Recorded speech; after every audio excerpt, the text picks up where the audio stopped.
అయితే మీ విషయానికి వస్తే అంటే ఇప్పుడు ఋషిపీఠం మ్యాగజైన్ సంబంధించి రీసెంట్గా మీరు రాసినటువంటి ఒక ఆర్టికల్ నేను చదివాను. అయితే ఆర్టికల్ చదివిన తర్వాత రిజల్ట్స్ అనౌన్స్ అయ్యాయి. అయితే దేశంలోని ఓటింగ్ వ్యవస్థ గురించి కానీ రిజల్ట్స్ గురించి కానీ ఎన్నికల వ్యవహార శైలి గురించి కానీ మీరు ఆర్టికల్లో చాలా అద్భుతంగా రాశారు. అయితే ఆర్టికల్కి ఇప్పుడు వచ్చినటువంటి రిజల్ట్కి చాలా సారూప్యత ఉంది.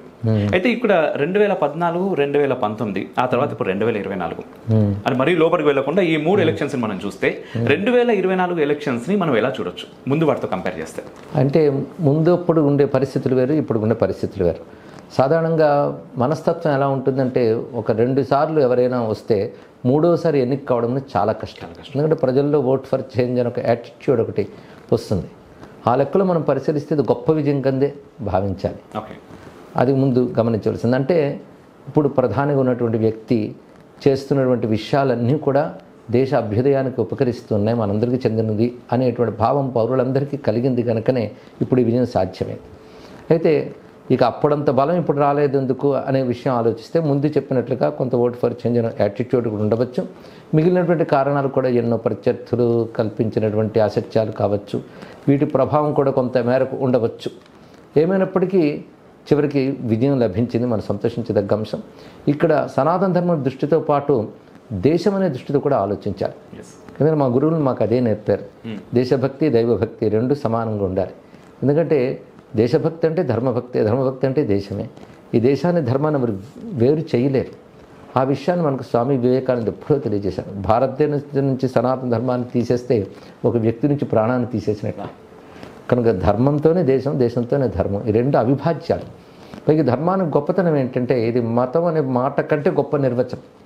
అదృష్టవశాత్తు మన మతం ధర్మమే, అది ఆనందించదగ్గ విషయం. అందుకే ఈ ధర్మంలో గొప్పతనం ఏంటంటే అందరిని పొదువుకునే తత్వం ఉంది. ఆ తత్వం ఉండడం చేత అందరూ బాగుండాలనే ఆకాంక్ష సహజంగా ఈ ధర్మంలో ఉండడం చేత అందరికీ ఆశ్రయం కల్పించిన దేశం అది. మనం పరిశీలిస్తే వివేకానంద మొట్టమొదటి మాట అదే అన్నాడు, ఇతరులకు కూడా ఆశ్రయం ఇచ్చి ఆదరించినట్టు గొప్ప దేశం నాది అంటూ. అది హిందూ ధర్మం గురించి మాట్లాడుతూ దేశం గురించి మాట్లాడారు ఆయన, తెలుసుకోవాల్సింది. అంటే ఈ దేశం ధర్మం అవిభాజ్యాలనే విషయం వివేకానంద గారు అప్పుడు మనకు తెలియజేస్తారు. సహజమైనటువంటి లక్షణం. అందువల్ల ఆ సహజ లక్షణం చేత సనాతన ధర్మం మీద ప్రేమ ఉన్న వాళ్ళందరికీ దేశం మీద ప్రేమ ఉంటుంది. ఎందుకంటే ఇందులో ప్రతి మట్టికణం ధర్మంతో కూడినటువంటిదే. అందుకే దేశాన్ని అఖండంగా చూడడం, దేశంలో ప్రకృతి బాగుండాలి, మనుషులు బాగుండాలి అని భావించడం సనాతన ధర్మంలో ప్రధానమైన భాగం. అందుకే సనాతన ధర్మ అనుయాయులుగా ఉన్నటువంటి మాకు దేశం మీద కూడా ఈ ప్రేమ ఉంటుంది కనుకనే ఈ దేశం గురించి ఒక బాధ్యతగా ఆలోచిస్తూ కేవలం ఆధ్యాత్మిక విషయాలు చెప్తున్నారు అంటే వాళ్ళకి దేశం గురించి ఎందుకు, ధర్మం గురించి ఎందుకు, రాజకీయాల గురించి ఎందుకు అంటారు. మన రాజకీయాలు రాజకీయ పార్టీలు కాదు, కానీ రాజ్యము పాలన అనే విషయంలో మాట్లాడాలి. ఎందుకంటే మన ధర్మం కూడా పాలన గురించి మాట్లాడింది.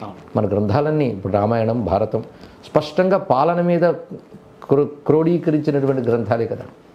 రాముడు ఒక పాలకుడు, పాండవులు ఒక పాలకులు, కృష్ణ పరమాత్మ వాటిని నిర్వహించిన వాడు. ఇవి చూస్తుంటే మనం ధర్మానికి పాలనకున్న అనుబంధం తెలిస్తే, ఆ పాలనకి దేశానికి ఉన్న బంధం తెలిస్తే, అటువంటిప్పుడు ధర్మానుయాయులు పాలన గురించి కూడా పరిశీలిస్తారు. నా దేశం బాగుండాలనుకున్నప్పుడు నా దేశానికి పాలన ఎలా ఉండాలనే ఆకాంక్ష కూడా ఉంటుంది. అందుకోసం దేశ అభ్యుదయానికి అన్ని విధాలా సహకరించేటువంటివి అందించేటువంటి వారు ఎవరైనా వారిని సమర్థించాలి, వారు రావాలని కోరుకోవాలి. కనుక ఆ ఉద్దేశంతో పరిశీలించడం జరిగింది.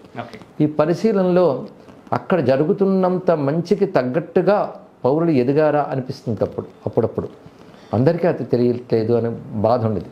అంతేకాకుండా జరుగుతున్న పరిస్థితుల్ని గమనించడం చేత ఆ గమనింపుతోనే నేను రాశాను ఆ ఎడిటోరియల్ కూడా. ఆ విధంగా రాయడం జరిగింది అనమాట. అండ్ మరొక ముఖ్య పాయింట్ దాంట్లో ఓటింగ్ వ్యవస్థ గురించి మీరు చాలా బాగా రాశారు. ఎందుకంటే మనం బ్యాంకింగ్ అన్నిటికంటే ముఖ్యమైనది డబ్బు. ఆ డబ్బును తెచ్చుకునే బ్యాంకింగ్ కూడా మన మొబైల్లోకి వచ్చింది. మన మొబైల్ త్రూ మనం దాన్ని వాడుకోగలుగుతున్నాం, డబ్బులు పంపగలుగుతున్నాం, సేవ్ చేసుకోగలుగుతున్నాం. అట్లాంటిది ఓటును మనం ఎందుకు ఇంకా సింప్లిఫై చేయలేకపోతున్నాం అని చెప్పేసి. అవునండి, ముఖ్యంగా నాకు చాలా కోరిక ఇప్పటి నుంచి ప్రతి బాధ్యత గల పౌరులు, స్వచ్ఛంద సంస్థలు, మేధావులు కూడా ఉద్యమించి చేయవలసిన పని ఏమిటంటే ఎన్నికల వ్యవస్థని మరింత బలపరచాలి. ఇంకా చెప్పాలంటే సంస్కరణలు తేవాలని. అన్ని రంగాల్లో సంస్కరణలు వస్తూ ఉన్నాయి, మనం గమనిస్తున్నాం. ఎందుకంటే సాంకేతిక ప్రగతికి తగ్గట్టుగా, అలాగే మనుషుల అవసరాలకు తగ్గట్లుగా అన్నిట్లో మనం సంస్కరణ చేస్తున్నాం. ఒక బ్యాంకింగ్ రంగంలో కానివ్వండి, ఇంకా కోర్టుల్లో కానీ అన్నిట్లోనే జరుగుతుంది. ఈవెన్ మెడిసిన్ రంగంలో అన్నిట్లో జరుగుతున్నప్పుడు ప్రజాస్వామ్యంలో అతి ముఖ్యమైన ఎన్నికల వ్యవస్థలో చాలా తీసుకురావాల్సిన సంస్కరణలు ఉన్నాయి. అందులో ఒకటి సాంకేతికంగా మనం చెప్పుకున్నట్టుగా బ్యాంకింగ్ ఎంత అమౌంట్తో సంబంధించిన దానికి బాధ్యతాయుతంగా ఎవరైనా ఎక్కడి నుంచి అయినా బ్యాంకింగ్ వ్యవహారాలు నడపవచ్చిన పద్ధతి ఏర్పాటు చేసినప్పుడు ఇది కూడా చాలా అవసరం. ఉదాహరణకి మనం హఠాత్తుగా ఒక హాస్పిటల్కో మరో ఊరికో వెళ్ళవలసి వస్తుంది సరిగ్గా ఎన్నికల రోజునే. అతనికి ఓటు వేయాలని తపన ఉంటుంది, తన ఓటు హక్కును వినియోగించుకోలేడు. అటువంటప్పుడు అది ఇబ్బందే కదా, ప్రతివారు వినియోగించుకోగలగాలి. ఇలాంటి వ్యవస్థ కొన్ని విదేశాల్లో ప్రజాస్వామ్య దేశాలు ఉంది, అది మనం ఇక్కడ ఇంప్లిమెంట్ చేసుకోవాలి. అక్కడ వాళ్ళు ఎలా చేస్తున్నారో గమనించాలి. రెండవది ఏమిటంటే ఓటర్ల లిస్టు ఉండకపోవడం, తీరా ఎన్నికలకు అక్కడి వరకు వెళ్ళిన తర్వాత మా ఓటు లేదు అని చెప్పి అది చాలా బాధాకరమైన అంశం. అలాంటి విషయాలు చాలా సంస్కరణలు తీసుకురావాలి ఇక్కడ. అదేవిధంగా ఈ రిగ్గింగులు మొదలైనవి ఇప్పటికీ ఆపలేకపోతున్నాం. ఎప్పుడో మా చిన్నప్పుడు విన్నాము, ఇంకా ఇప్పటికి జరుగుతున్నాయి అంటే గేమ్ సంస్కరించుకున్నట్లు. అంటే ఇంక మంచి అధికారులు ఉన్నారు, ప్రజాస్వామ్య బాధ్యత తెలిసిన వాళ్ళు ఉన్నారు, అవగాహన ఉన్న వాళ్ళు ఉన్నారు. అటువంటి వారు ఆలోచించాలి, ప్రజలు ఆలోచింపజేయాలి. ఆ విధమైనటువంటి పరిణామాలు తీసుకురావాల్సిన అవసరం ఉన్నది. కనుక ఇంకా ఇప్పుడు రాబోతున్న రాష్ట్ర ఎన్నికలు కూడా ఈ మధ్యలో జరుగుతాయి. 5 ఏళ్లలో, 5 ఏళ్ల తర్వాత మళ్ళీ లోక్సభ ఎన్నికలు అవుతాయి. వీటన్నిటిని దృష్టిలో పెట్టుకుని భారతదేశంలో ప్రతి రాష్ట్రంలో చిన్న ఎన్నికల మొదలు పెద్ద ఎన్నికల వరకు సంస్కరణలు తీసుకురావాలి. ప్రతి వారు ఓటు హక్కు వినియోగించేట్లు చేయాలి. కొన్ని ప్రాంతాల్లో 80%, 89% ఓటింగ్ అయిన చోట గొప్ప ఫలితాలు కనబడ్డాయి. పైగా ఒక చోట 37%, 57% అయిపోగానే అది ప్రజలందరూ నిర్ణయించారని అనడానికి కూడా కొంచెం మనకి తృప్తి ఉండదు. అటువంటిప్పుడు ఏం ప్రజాస్వామ్యం?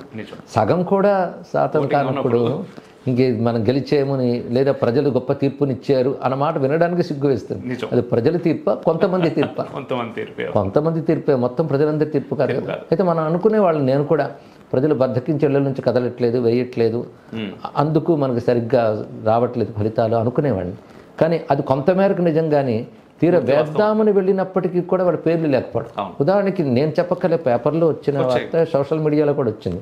కోయంబత్తూరులో కొన్ని వేల మంది ఓట్లు లేకుండా పోయాయి. వాళ్ళు ఫిర్యాదు చేసినా వినిపించుకుని నాచుకునేవారు. ఇలాంటి పరిస్థితి. అటువంటిప్పుడు ఏ విధంగా ఇది ప్రజాస్వామ్యం అయింది? మొదటి నుంచి కూడా అనుకునేవాడిని, ఇక్కడ సరైన డెమోక్రసీ ఉందా, ఫాస్ట్ డెమోక్రసీ ఉందా అని. ఎందుకంటే నిజమైన ప్రజాప్రాతినిధ్యం అనేది ఇక్కడ కనిపించడం లేదు. ఇప్పుడు మీరు కోయంబత్తూరు అనగానే నాకు మరొక మాట గుర్తొచ్చింది. ఇప్పుడు అన్నామలై కోయంబత్తూరులో తను ఓడిపోయారు. ఒకసారి తన బ్యాక్గ్రౌండ్ చూస్తే ఏంటనే విషయం అర్థం అవుతుంది. అదే ఖలిస్తానీ ఉగ్రవాదులు ఎవరైతే ఇప్పుడు జైల్లో ఉన్నారో ఆల్రెడీ సంవత్సరాలుగా, వాళ్ళు జైల్లో ఉండి ఎన్నికల్లో పార్టిసిపేట్ చేసి గెలిచారు లక్షల మెజార్టీతో. దీన్ని మనం ఎలా చూడొచ్చు? ఇక్కడ మనం గమనించినట్లయితే ఎన్నికల్లో ప్రజల యొక్క భాగస్వామ్యం ఎక్కువ కనిపించలేదని దీన్ని బట్టి తెలుస్తుంది. ఎందుకంటే అంతమంది ప్రజలు వాళ్ళ మధ్యలోకి వెళ్ళిన వ్యక్తి పట్ల ఎంతో స్పందించారు. కానీ జైల్లో ఉన్నటువంటి ఒక ఉగ్రవాద సంబంధమైన వ్యక్తి ప్రజల మధ్యకి వెళ్ళకపోయినా గెలిచాడు అంటే ఎన్నికలు జరిగిన పద్ధతిని కొంచెం శంకించవలసి వస్తుంది మనకి. ఇది ఆలోచించవలసినటువంటి అంశం. రెండవది, ప్రజల్లో కూడా పెద్ద మార్పు రావాలి ఏంటంటే, నా ప్రయోజనం, నా వర్గం యొక్క ప్రయోజనం అని కాకుండా దేశానికి ఏం జరిగింది అనేది ఎప్పటికప్పుడు ప్రజలు తెలుసుకోవాలి. అంతేకాదు పాలకులైన వాళ్ళు మంచి పాలన చేస్తున్నా అనుకోకుండా వాళ్ళు చేస్తున్నది ఏంటో సామాన్య ప్రజల దాకా తీసుకువెళ్ళే ప్రయత్నం చేయాలి. ఈ చాలా ప్రయత్నం. ఈ ప్రయత్నంలో ఏమిటంటే కేవలం అధిష్టాన వర్గాలు మాత్రమే కాకుండా కార్యకర్తలుగా చెప్తున్నటువంటి వాళ్ళు, ఇతర రాష్ట్రాల్లో పదవుల కోసం పోటీలు చేసే వాళ్ళు కూడా బాధ్యత వహించారు. కేవలం మేము పదవిలోకి రావాలని ఎంత తపన పడుతున్నారో జరుగుతున్న వాటిని ప్రజలకు తెలియజేయాలని అంత తపన పడాలి. దానికి తగ్గ ప్రణాళిక వేసుకోవాలి. ఎందుకంటే ప్రతి వాళ్ళు మంచి మేధావులే, తెలివైన వాళ్ళే, వాళ్ళ యంత్రాంగాలు వాళ్ళకు ఉన్నాయి. అందులో సామాన్య జనులకు కూడా పాలన అంటే ఏమిటో అవగాహన కలిగించాలి. చిత్రం ఏంటంటే ప్రజాస్వామ్య వ్యవస్థలో ప్రజలకు దేశం అంటే ఏమిటి, పాలన అంటే ఏమిటో తెలియకపోతే మామూలుగా దుకాణం దగ్గరికి వెళ్ళిన వస్తువును కొనుక్కోవడానికి నాకేం ప్రయోజనం అన్నట్లుగానే ఒక ఓటు వేస్తే నాకేం ప్రయోజనం ఆలోచిస్తున్నారు. అందుకు ముందు ప్రజాస్వామ్యం మీద సరైన అవగాహన ఏర్పడకుండానే మనకు ప్రజాస్వామ్యం ఏర్పడింది. ఇది ఆలోచించవలసిన అంశం మనకి. అప్పటి నుంచి ఎన్నో మార్పులు జరుగుతున్నాయి. కొంతవరకు మెరుగుదల ఉంది అని చెప్పాలి, కానీ పూర్తి స్థాయి మెరుగుదల రావాలి ఇంకా.